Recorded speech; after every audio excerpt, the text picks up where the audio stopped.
का स्वागत है। और अब सियासत में राहुल गांधी का गद्दार वाला स्लोगन आखिर ये क्यों कहा, और सबसे बड़ी बात है कि इस पर क्या कुछ रिएक्शन है, किस तरह से आम लोग इसको ले रहे हैं। अपना संसदीय क्षेत्र रायबरेली से राहुल गांधी उत्तर प्रदेश चुनाव को लेकर सियासी पिच सजाने की उन्होंने शुरुआत कर दी है। कांग्रेस पार्टी का दावा है कि राहुल गांधी के नेतृत्व में पार्टी संगठन को मजबूत करने का प्रयास भी तेज हुआ है, लेकिन दुविधा इस बात की है कि बंगाल की तरह उत्तर प्रदेश में कांग्रेस अकेले लड़ेगी या फिर उत्तर प्रदेश के दो लड़के साथ लड़ेंगे, यानी कि अखिलेश और राहुल गांधी। पार्टी के लोग मानते हैं कि संविधान खतरे का नारा देकर राहुल गांधी 2024 में उन्होंने कामयाबी पाई थी। इस बार राहुल गांधी गद्दार वाला नारा प्रचलित कर रहे हैं। लोग पूछ रहे हैं कि आखिर गद्दार है कौन? क्या गठबंधन में एक दूसरे को मात देना गद्दारी नहीं है? खबर है कि कांग्रेस पार्टी के वरिष्ठ नेताओं के एक शिष्टमंडल ने बहुजन समाज पार्टी की मुखिया मायावती के लखनऊ स्थित आवास पर बिना किसी तय कार्यक्रम और बिना अनुमति के वो पहुंच गए। बताया गया है कि ये उनकी अनौपचारिक भेंट की इच्छा थी, लेकिन मायावती ने भेंट करने से मिलने से साफ इनकार कर दिया। राहुल गांधी के उत्तर प्रदेश दौरे के बीच इस मुलाकात को लेकर जब चर्चा तेज हुई तो पार्टी ने स्पष्टीकरण मांगते हुए अपने दलित नेताओं से स्पष्टीकरण भी मांग लिया। ये यात्रा सफल नहीं हो पाई क्योंकि प्रतिनिधिमंडल मायावती से मिल ही नहीं सका। तो बड़े बेआबरू होकर तेरे कूचे से हम निकले, मायावती ने दरअसल निकाल दिया अपने कूचे से, ये कहा जाए दरवाजा ही नहीं खोला, ये डोरबेल बजाते रह गए। कांग्रेस के उत्तर प्रदेश प्रभारी अविनाश पांडे ने बताया कि पार्टी ने इस दौरे को संज्ञान में लिया है। ये पार्टी की ओर से भेजा गया कोई अधिकृत प्रतिनिधिमंडल नहीं था। पार्टी ने इस मामले का संज्ञान लिया है और वहां जाने वाले नेताओं को कारण बताओ नोटिस जारी किए गए हैं। लेकिन अजय राय इसे उन नेताओं की निजी भेंट मुलाकात बताते हैं। अब ये सपा को तय करना है कि उत्तर प्रदेश में पीडीए के साथ कांग्रेस जरूरी है या फिर मजबूरी, यानी कांग्रेस जरूरी है या मजबूरी है, ये अखिलेश को तय करना है।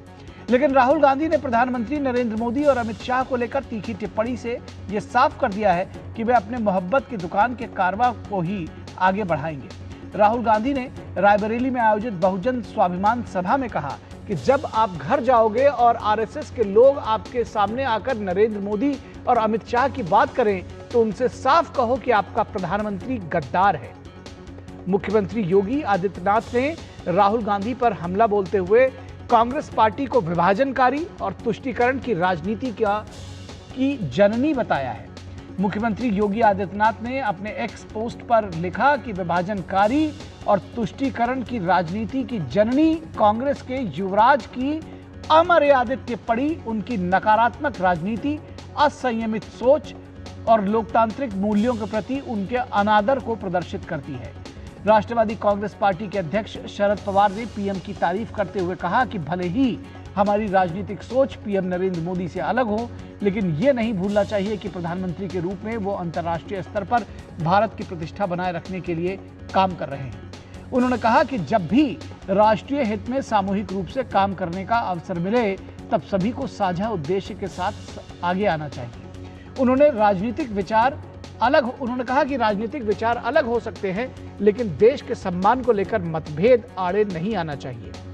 अपने गठबंधन के सबसे सीनियर लीडर शरद पवार की राय को राहुल गांधी पढ़ें या न पढ़ें, लेकिन अखिलेश यादव की ये टिप्पणी उन्हें जरूर याद होगी और उन्होंने सुनी होगी कि हम बुरे वक्त में भी साथ नहीं छोड़ते। उनका ट्वीट शायद राहुल गांधी के सामने होगा। लगभग 6 दशकों में पहली बार कांग्रेस तमिलनाडु कैबिनेट का हिस्सा बनने जा रही है। पार्टी के 2 विधायकों ने आज टीवी के नेतृत्व वाले सरकार में मंत्री पद की शपथ ली है।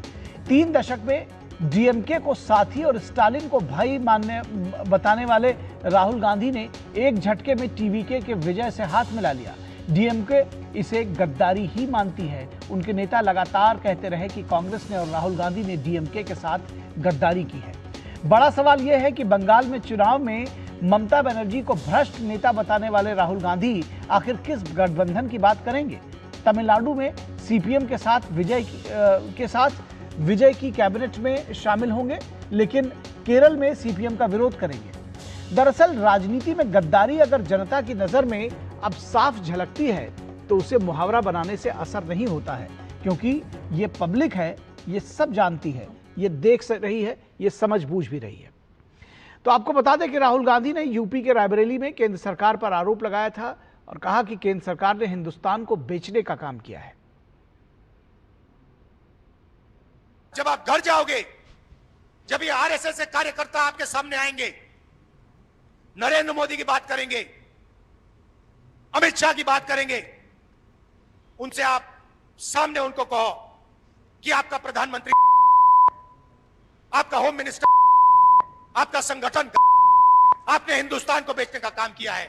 आपने हमारे संगठन, आपने हमारे संविधान पर आक्रमण किया है, आपने अंबेडकर जी पर आक्रमण किया है, आपने वीरापासी जी पर आक्रमण किया है, आपने गांधी जी पर आक्रमण किया है। खुल के उनसे कहिए। और राहुल गांधी के बयान पर बीजेपी नेता गिरिराज सिंह ने कहा कि राहुल गांधी हताशा में है। कि राहुल गांधी फ्रस्ट्रेशन में, सत्ता का फ्रस्ट्रेशन है, सत्ता ना मिलने के कारण फ्रस्ट्रेशन है। आप तो विदेश यात्रा जाते हैं या तो देश को गाली देने या मौज मस्ती के लिए। नरेंद्र मोदी एक एक घंटा देश के लिए देते हैं। इनका विवेक ही मर चुका है। ये मोदी जी को गाली नहीं दे रहे हैं, देश को गाली दे रहे हैं। और राहुल गांधी के बयान पर बीजेपी का पलटवार जारी है। बीजेपी नेता मुख्तार अब्बास नकवी ने कहा कि राहुल गांधी राजनीति में रंगशाला बना रहे हैं। राहुल गांधी जी राजनीतिक रण में जो रूदाली रंगरूट है उनकी रंगशाला बनते जा रहा है।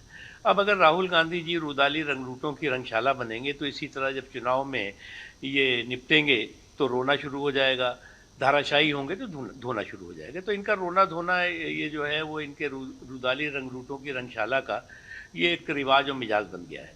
और ये नहीं है, आप जो है वो एक स्टेबल सरकार, एक कैपेबल प्रधानमंत्री जो कि संकट में संकट मोचक की भूमिका में हमेशा भारत में उन्होंने अपने को प्रूव किया है। वहीं कांग्रेस नेता अजय कुमार लल्लू ने कहा कि मीडिया ने यह पूरा परसेप्शन क्रिएट किया है। आप लोगों का, खासकर मीडिया का बनाया हुआ पूरा परसेप्शन है। ना कोई राहुल गांधी जी के कहने पर मिलने गया था, ना कोई व्यक्ति उनसे कोई वो करने गया था। वो तो जो तनुज पुनिया जी का बयान है उसको सुन लीजिए, वो स्पष्ट कर देगा क्या मामला था। ये कहावत है, रपट पड़े तो हर गंगे। अब जब पकड़ गए तो मीडिया ने परसेप्शन बना दिया। दरअसल अगर मायावती ने चुपचाप मुलाकात कर ली होती तो ये बात ही सामने नहीं आती और अंदर खाने में खेल कर रहे होते। लेकिन अब मायावती ने वहां से बैरंग वापस कर दिया, मिलने से इनकार कर दिया तो खबर बन गई। अब कह रहे मीडिया ने परसेप्शन बना दिया। यानी अगर करें कुछ भी तो उसके लिए जिम्मेदार आप मीडिया को ठहरा दीजिए। वहीं कांग्रेस नेता राजेंद्र पाल ने मायावती के आवास पर जाने के सवाल पर कहा कि बहन जी का हालचाल पूछने के लिए गए थे। यूपी से तो अक्सर बसपा के भी लोग हमारे समाज के मिलने जुलने वाले लोग, पुराने हम लोग मिशन मूवमेंट के हैं, वो लोग अक्सर कहते हैं कि हाँ बहन जी के हालचाल तो कम से कम पूछ लिया करो। बेशक उनकी अपनी पार्टी है, आपकी अपनी पार्टी है, समाज के होने के नाते ये आपका दायित्व बनता है। तो मैंने कहा इस बार मैंने सोचा पार्टी से निकलने, सामने बहन जी का बंगला है तो चलो हालचाल कुशल क्षेम पूछ लेते हैं।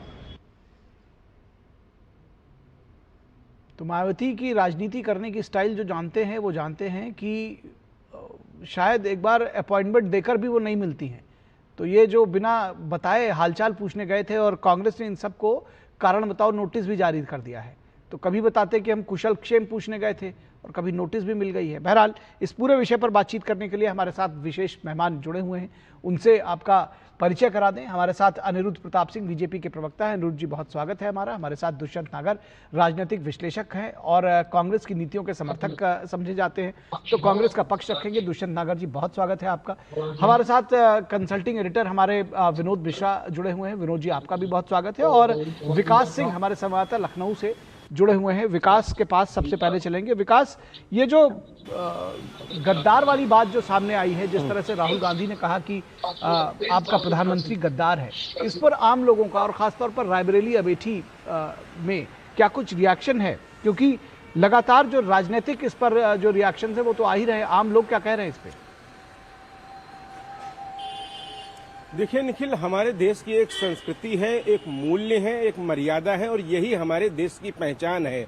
और ऐसे में जब किसी व्यक्ति को आप जो प्रधानमंत्री है उसके लिए ऐसी भाषा का प्रयोग करते हैं तो ये भारतीय समाज में स्वीकार नहीं होता है। हर व्यक्ति जिस तरीके से कल कांग्रेस सांसद ने जो बातें कही और जिस तरीके से कही वो शब्द बिल्कुल ही निंदनीय है। इस तरीके से आप प्रधानमंत्री के लिए, आपसे उम्र में बड़े राजनेता के लिए ऐसे शब्दों का अगर प्रयोग करते हैं तो यह तो समाज में भी स्वीकार नहीं किया जाता है। और उत्तर प्रदेश की जनता हो, रायबरेली की जनता हो, अमेठी की जनता हो, पूरे प्रदेश की जनता हो, यह इस भाषा को बिल्कुल पसंद नहीं करती है। और ऐसी भाषा का जो समर्थन कर रहे हैं आज उनके प्रदेश अध्यक्ष, चूंकि कांग्रेस पार्टी में उनके बयान से इतर कोई बोल नहीं सकता है, इसलिए आज उनके प्रदेश अध्यक्ष ने भी कि इस भाषा का समर्थन किया। लेकिन इस समाज में इस भाषा को स्वीकार नहीं किया जा सकता है। और बिल्कुल जिस लहजे से बात कही गई है, जो बात कही गई है वह भी अति निंदनीय है। और जिस तरीके से कही गई है उस आप पूरी स्पीच को अगर सुनते हैं तो आपको लगेगा कि किस तरीके की भाषा का प्रयोग कर रहे हैं यह नेता प्रतिपक्ष हैं, ये प्रधानमंत्री के लिए या गृह मंत्री के लिए इस तरीके की भाषा का प्रयोग कर रहे हैं। यह बिल्कुल ही दर्शा रहा है कि किस तरीके से जो आप कहते हैं। अच्छा, एक बात और पूछेंगे, इसका जो खबर का दूसरा एक पहलू था, विकास, ये कैसी बात है? विकास एक बात और आपसे पूछना चाहेंगे, ये जो समाजवादी पार्टी में एक बेचैनी की भी खबर है, कुछ रिएक्शंस भी इस तरह से सामने आ रहे हैं, क्या ये मायावती से जो मिलने के लिए गए थे, हालांकि मायावती ने मिलने से इनकार कर दिया कांग्रेस के नेताओं से, उसको लेकर के भी कुछ राजनीतिक गहमा गहमी खासतौर पर सपा के खेमे में कुछ दिखाई दे रहा है? देखिए, समाजवादी पार्टी तो यहाँ पर अपर हैंड है और अपनी शर्तों पे यहाँ पर उनको सीटें देने की बात किया। हमने देखा जब उपचुनाव हुए तो सभी सीटों पर समाजवादी पार्टी के ही उम्मीदवार लड़े। हालांकि भारतीय जनता पार्टी की एक बहुत बड़ी जीत हुई और कांग्रेस को एक सीट नहीं दी गई और फिर बाद में वो लड़े भी नहीं। अब आने वाले विधानसभा चुनाव में कांग्रेस की क्या डिमांड होती है वो अखिलेश यादव तय करेंगे कि कहाँ कैसे लड़ना है। इसलिए कांग्रेस कहीं न कहीं उनके कुछ नेता यह चाहते हैं कि एक नया विकल्प तलाश के रखें। जो हाल उनका तमिलनाडु में हुआ था वही हाल उत्तर प्रदेश में ना हो जाए। कहीं न कहीं इस तरीके से तो एक विकल्प बना के रखें ताकि वो भी कोई ब्लैकमेलिंग कर सके, बार्गेनिंग कर सके उत्तर प्रदेश में। ये उनके लिए बहुत जरूरी बन जाता है क्योंकि जो प्रदेश में तो बात कही जाती है उनकी प्रदेश की पार्टी की सभी सीटों के लिए तैयार है और गिनी चुनी सीटें ही दी जाती है और उपचुनाव में तो एक भी सीट नहीं दी जाती है। तो ऐसे में कहीं न कहीं दबाव बनाने की राजनीति है अपने ही साथियों के साथ। ठीक है। तो उत्तर प्रदेश में समाजवादी पार्टी के लिए कांग्रेस जरूरी है या फिर मजबूरी है, ये भी एक बड़ा सवाल है, इस पर भी हम बातचीत करेंगे। लेकिन यहां पर एक छोटे से ब्रेक के लिए रुकेंगे। दर्शकों, हमारे साथ हमारे मेहमान जुड़े हुए हैं, आप कहीं मत जाइएगा। ब्रेक के बाद हम इस चर्चा को जारी रखेंगे। जब धरती चीर कर निकलता है लोहे का पत्थर और मिलता है मोंगिया के जोश से, फिर तपता है, पिघलता है और बनता है फौलाद। अब होता है सरिया सारी खूबियों के साथ। मोंगिया स्टील, मजबूत देश का मजबूत सरिया।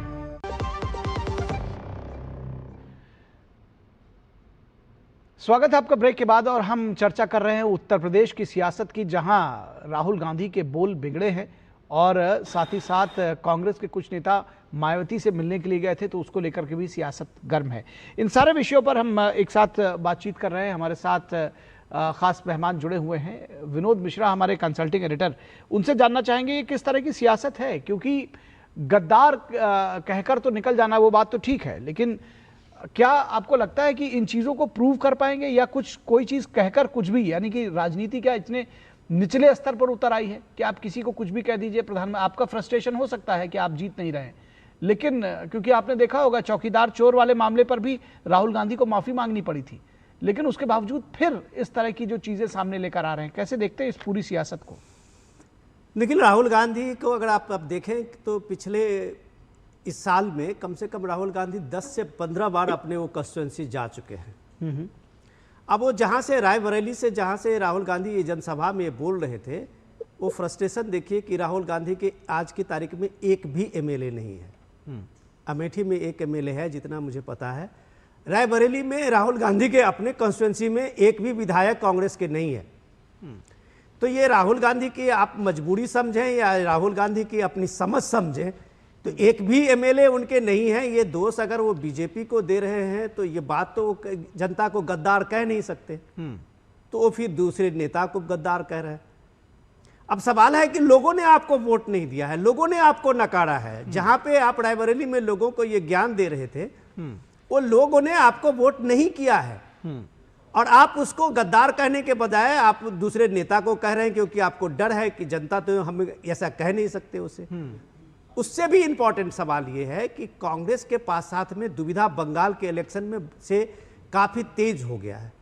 ये दुविधा जो कांग्रेस पार्टी की है कि बंगाल में जो जनता का जो इस बार बीजेपी की जो वहां पे समर्थन और जनता का जो वहां रीजनल पार्टी से एक तरह का मोह भंग, ये राहुल गांधी अपने आप में एक तरह से इसको अवसर देख रहे हैं।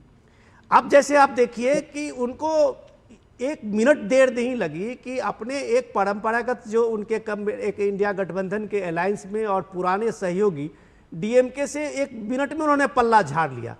5 विधायक आपके जीत के आए हैं और 5 विधायक डीएमके के बल पे जीत के आए हैं, और आपने देर नहीं की और सीधे आपने टीवीके को समर्थन दिया। आज आपके 2 मिनिस्टर आपके वहां पे ओथ भी लिया है। तो अब 50-60 साल में आपने अपने मंत्री को एक किस तरह से शिफ्ट किया है कि वहां 2 मंत्री बनाया है और आप कह रहे हैं लोगों की हमारी सरकार बन गई। तो ये फ्रस्ट्रेशन जो है कि आप जनरल इलेक्शन में, लोकसभा इलेक्शन में तो संविधान लहरा रहे थे कि संविधान खतरे में, लोकतंत्र खतरे में है, ये स्लोगन तो इस बार नहीं चलेगा। तो आपने उसको एक गद्दार शब्द ढूंढा है। तो अब सवाल ये है कि जनता ने आपको सजा दी है, उत्तर प्रदेश की जनता ने आपको नकारा है और लगातार 40 वर्षों से नकारा है। इसके फ्रस्ट्रेशन में अगर आप देश के 140 करोड़ देश के प्रधानमंत्री को ये बात कहेंगे तो मुझे लगता है कि ये शब्द आपका, ये अपमानजनक भाषा आपको उल्टा पड़ेगा। आप अगर मायावती के साथ में गुपचुप तरीके से मिलते हैं, आपके पार्टी के लोग जाते हैं, आप रायबरेली में बैठे होते हैं, जो आपके समझ के, आपके नोइंग में हुई होगी चीजें, और आपके नेता उसको सो कॉज नोटिस पूछते हैं, तो ये अखिलेश यादव भी सचेत पहले से हैं, जो आप उनका ट्वीट पढ़ रहे थे कि हम बुरे वक्त में भी साथ नहीं छोड़ते। ये राहुल गांधी के लिए मैसेज है और जनता भी साफ साफ यूपी के लोग देख रहे हैं। जी बिल्कुल। दुष्यंत नागर जी, सवाल बहुत सारे हैं राहुल गांधी की। एक तो भाषा पर है कि किस तरह से भाई कुछ अगर उनको विरोध करना ही था लोकतंत्र में, लेकिन शायद कुछ अच्छी भाषा का इस्तेमाल कर सकते थे।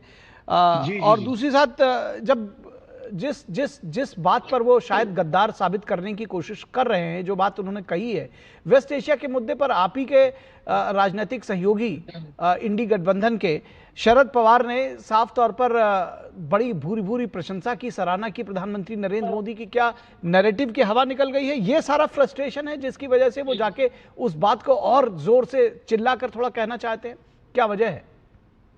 देखिए जी, शरद पवार जी की अपनी पार्टी है, उनका अपना डिसीजन है, वो कब किसकी प्रशंसा करें ना करें, वो इससे कोई हमारा या कांग्रेस पार्टी का या पूरे इंडिया गठबंधन का कोई लेना देना नहीं है। ये एक कड़वी सच्चाई है कि पिछले 2 महीने में भारत की विदेश नीति, जो भारत दुनिया के अंदर होने वाली महत्वपूर्ण घटनाओं को प्रभावित करता था, बड़े फैसले दुनिया के अंदर कराने में सक्षम था, उसकी प्रासंगिकता पे ही सवाल उठ रहे हैं। तो राहुल जी कैसे सवाल उठ रहे हैं? ये सवाल आप उठा रहे हैं, आप लोग उठा रहे हैं, या बाकी और जगह उठ रहा है? ये मतलब खुद ही सोचा हुआ है?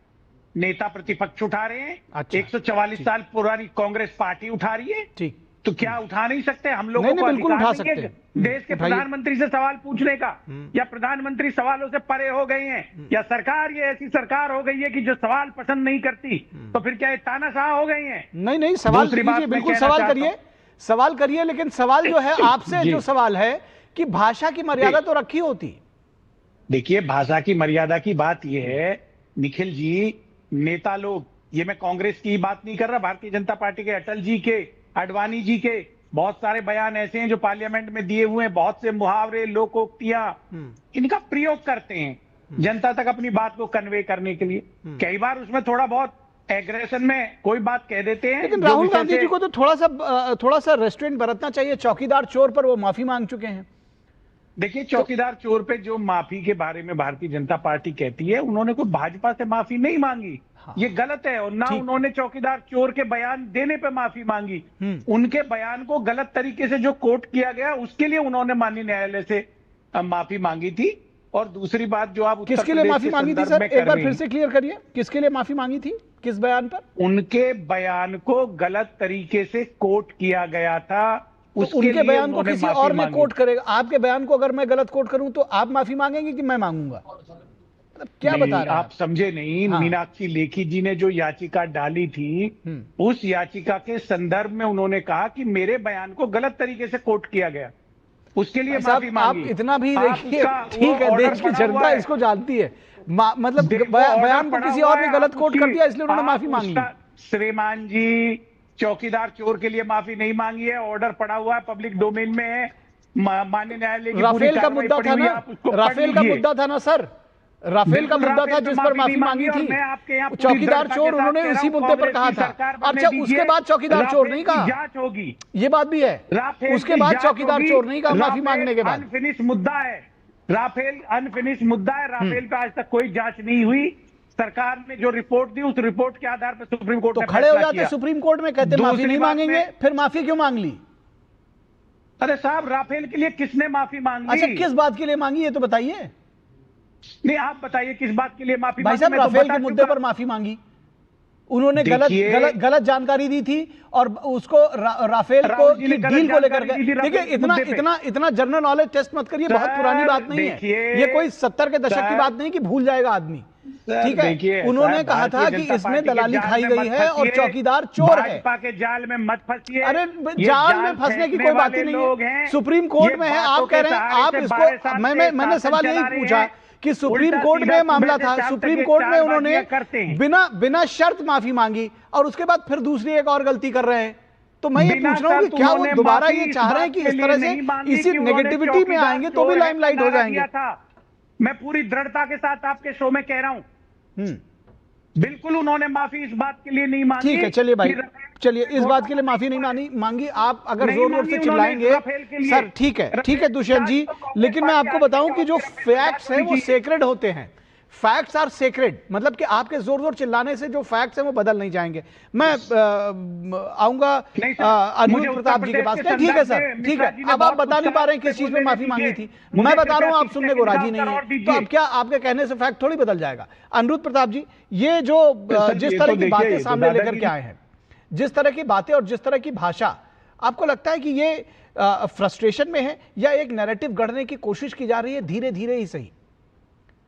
निखिल जी, देखिए, ए.ओ. ह्यूम की बनाई हुई पार्टी के 56 साल के सीनियर सिटीजन यूथ, औरंगजेब कह सकते हैं उनको, या बहादुर शाह जफर कह सकते हैं, ये तीनों उपनाम उन पे बिल्कुल सेट बैठता है, क्योंकि आज तक अपने को यूथ मानते आ रहे, जो कि आज तक मैंने ये जाना था भारत में जो यूथ की परिभाषा 35 साल है। औरंगजेब इसलिए है कि गद्दारी तो उनके हर जगह पे है। जब भारत में डोकलाम पर भारत के सैनिक चीन के सैनिकों के साथ लड़ रहे थे तो बैठ के साथ दस्तरखान में खाना खा रहे थे।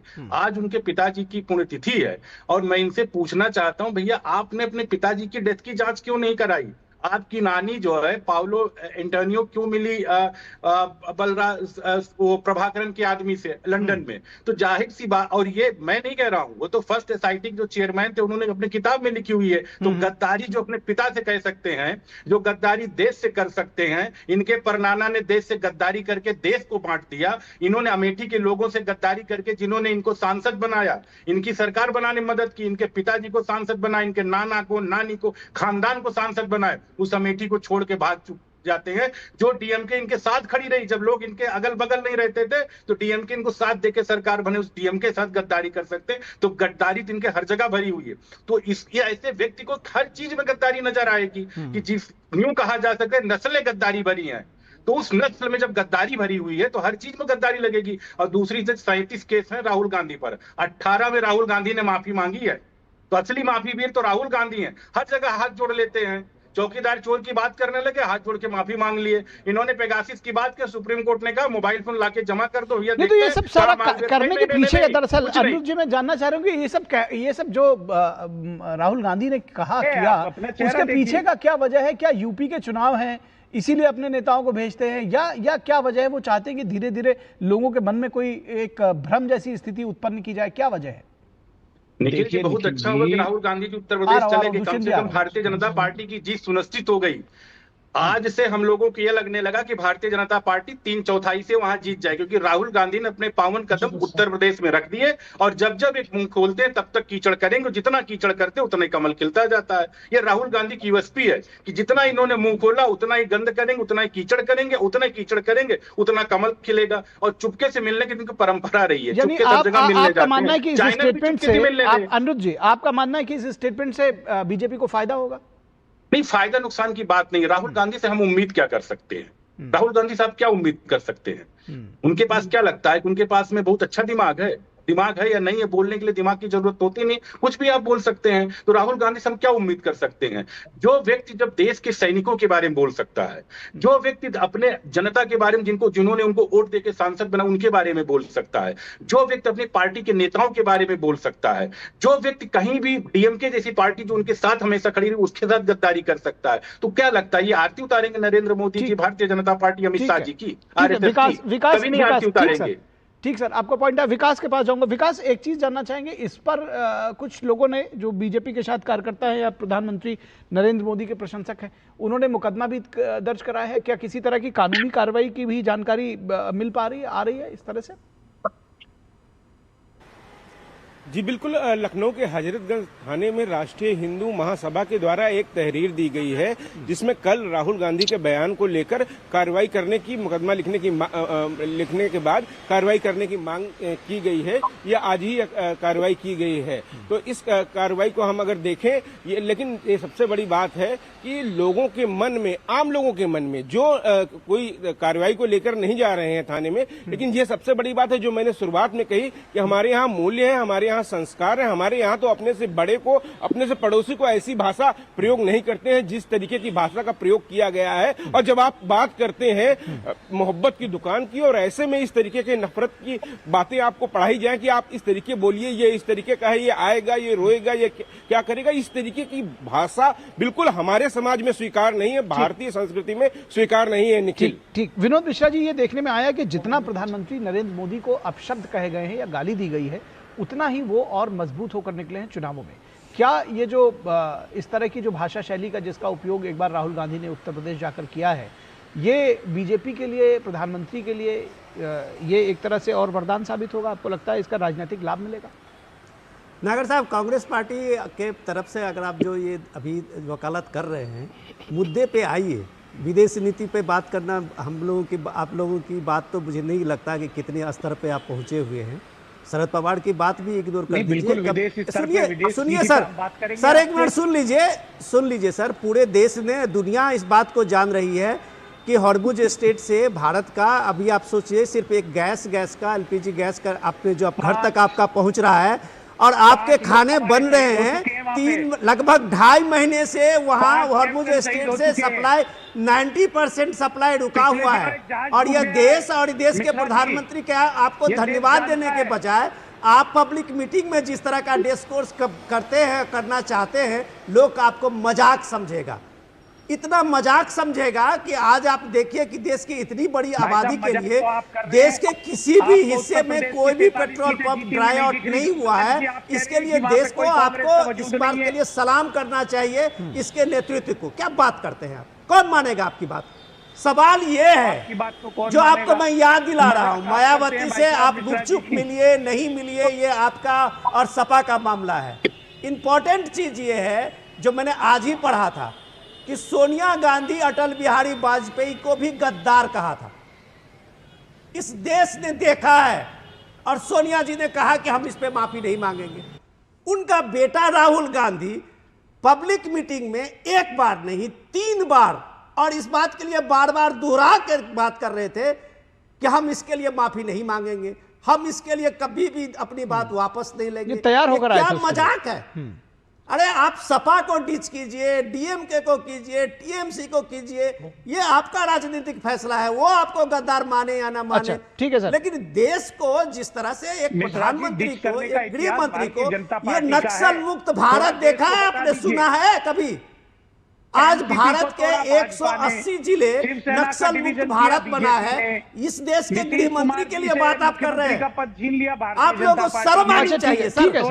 एक मिनट, दुष्यंत नागर जी, दुष्यंत क्या नगर जी, आप बात अपनी करेंगे बात सर? कहिएगा, उसमें साथ ही साथ मैं चाहता हूं कि ये भी जोड़ दीजिए, ये जो गुपचुप मायावती से मिलने के लिए गए थे, क्या आपको लग रहा है कि कुछ दूसरा भी गठबंधन बनाने की कोशिश में थे, वो पकड़े गए, इस टाइप से लग रहा है? देखिए कोई बहन जी से मिलना, मैं राजेंद्र गौतम जी का अपना निजी फैसला है। बहन जी की मैं भी बहुत प्रशंसा करता हूं और बहन जी के प्रति समर्थन करता हूं। बहन जी हमारी आदरणीय है, सम्मानित है, समान विचारधारा की साथी है हमारी। गठबंधन होना नहीं होना अलग चीज है, इसका मतलब ये नहीं है कि तो अखिलेश से पूछा था आपने? हो जाएगा। मायावती जी का हमारे हृदय के अंदर कभी सम्मान कम नहीं हो सकता। ये आपकी जो भाषा है, जो शब्दावली है, ये ऐसा लग रहा है कि कुछ अंदर का खेल चल रहा है, तभी आपको लग रहा है कि शायद उधर भी जा सकते हैं। वर्तमान में जो गठबंधन है वो समाजवादी पार्टी के साथ है और उसी के साथ चुनाव लड़ने की तैयारियां दोनों दल कर रहे हैं। अच्छा, लेकिन निजी यात्रा पे लोग जाते हैं, मिलते हैं। हाँ, लेकिन सर सुनिए, ऐसा मिलना नहीं होता है कि हम आपके घर जाएं, आपका डोरबेल बजाते रहें और बाहर पता चले कि मैं खड़ा हूं तो आप दरवाजा ही ना खोलें। तो ये तो और इससे ज्यादा बेइज्जती क्या हो सकती है सर? जाने दीजिए, ठीक है सर। अनिरुद्ध प्रताप सिंह, इस पर रिएक्शन कुछ देंगे क्या? एक कोई अलग गठबंधन बनाने की खिचड़ी या ये सबको मिलाकर चलने की कोशिश में है कांग्रेस उत्तर प्रदेश में? बस छोटा सा एक तो मैं विनोद जी से बस इतना पूछना चाहता हूं आपके माध्यम से, भारत में सबसे तीखी मिर्ची कहाँ मिलती है? अगली बार से डिबेट में जब आएंगे तो मेलोडी तो लोग लेंगे नहीं, तो हम लोग तीखी मिर्ची लेके बैठेंगे, क्योंकि मिर्ची इन्हीं लोगों को लगती है। और दूसरी चीज, मायावती क्यों मिलेंगी इनसे भाई? ये गेस्ट हाउस कांड वाले साथ हाथ मिला के सरकार बनाने की कोशिश करते रहे हैं, उनके साथ गलबैया करते रहे हैं, कभी उनके साथ खड़ी हुई, उनके दर्द साथ खड़ी हुई, तो डोरबेल बजाते हैं, उसको रास्ता वहां खुलने वाला नहीं है। लेके आए थे 89 में जनता दल की सरकार के मुख्य माननीय मुलायम सिंह यादव जी थे, आप ही के समर्थन से पहली बार मुख्यमंत्री बने। गेस्ट हाउस कांड उसके बाद किया था सर, गेस्ट हाउस कांड उसके बाद किया था, छोड़ेंगे ये भी तो ध्यान होगा आपको। गेस्ट हाउस उसके बाद किया था, गेस्ट हाउस उसके बाद किया था, गेस्ट हाउस उसके बाद किया था। फिलहाल हमारी चर्चा में बस इतना ही। अब गेस्ट हाउस कांड पे जाएंगे तो सर फिर आपको जवाब देना पड़ेगा। चलिए, बहुत शुक्रिया आप सभी लोग का, अनिरुद्ध जी आपका, दुष्यंत जी आपका, विनोद जी